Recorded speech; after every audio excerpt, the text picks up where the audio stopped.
पहाड़ों की छांव में, जहां आसमान जमीन को छूने की कोशिश करता है, वहां एक ऐसी जगह है जहां वक्त ठहर जाता है। एक ऐसी जगह जहां जिंदगी हर रोज मौत को मात देती है। Welcome to Spiti valley. ये कहानी है उन लोगों की जो बर्फ के बीच हवा की खामोशी में और प्रकृति की कठोरता में भी मुस्कुराना जानते हैं। इस स्पीति शब्द तिब्बती भाषा का है, जिसका मतलब है मिडलैंड, यानी भारत और तिब्बत के बीच की धरती। सदियों पहले जब दुनिया में न शहर थे न सड़कें, स्पीति के पहाड़ों में बुद्धिस्ट मॉन्क्स पहुंचे।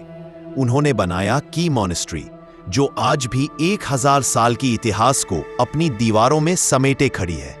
यहाँ के पत्थर भी मानो प्रार्थना में डूबे हो। स्पीति में सर्दियां 8 महीने चलती है। तापमान -35 फ़ारेनहाइट तक गिर जाता है। यहाँ की हवा इतनी पतली है कि अक्सर सिरदर्द, चक्कर और सांस रुकने जैसी महसूस होती है। रोड साल के 6-7 महीने बंद रहते हैं। अगर कोई बीमार पड़ जाए तो लोगों को कई किलोमीटर बर्फ काटकर रास्ता बनाना पड़ता है, क्योंकि यहाँ एम्बुलेंस का मतलब कई बार उम्मीद से ज्यादा कुछ नहीं होता। स्पीति के बच्चे स्कूल जाने के लिए 10 से 15 किलोमीटर पैदल चलते हैं।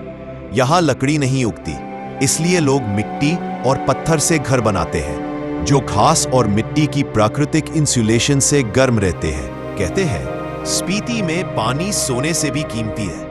यहाँ एक साल में सिर्फ 30 तीली 50 मिलीमीटर बारिश होती है। लोग ग्लेशियर से बहते छोटे छोटे पानी के धारों को पत्थरों के रास्ते मोड़कर गांव तक लाते हैं, जिसे कहते हैं कूल सिस्टम, जो प्रकृति और इंसान की साझेदारी का सबसे सुंदर उदाहरण है। यहाँ हर बूंद जीवन है। जब दुनिया भाग रही है, स्पीति ठहरा हुआ है। मॉनेस्ट्रीज यहाँ स्कूल भी है, हॉस्पिटल भी और मंदिर भी।